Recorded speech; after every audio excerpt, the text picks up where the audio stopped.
Têkoşîn riya me ji bo bindestan bilinde li warê bav û kalan Govend û serhildan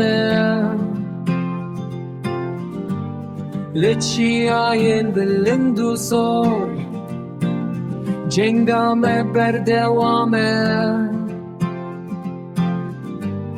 di zindanên tarî de Berxwedan tim geşe Hêza me ya hesinî ji bo rizgariya gelle Ronakbîrî û zanîn Rêbaza me ya nûye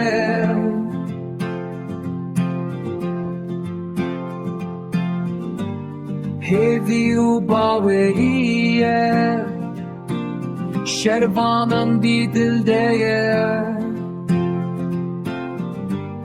Soza Azadiyê wê were rojên nûye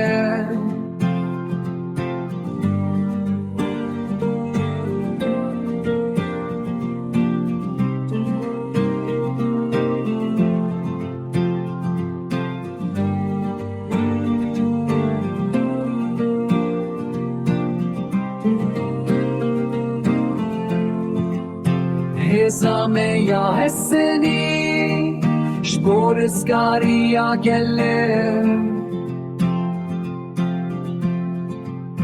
Ronakbîrî û zanîn Rêbaza me ya nûye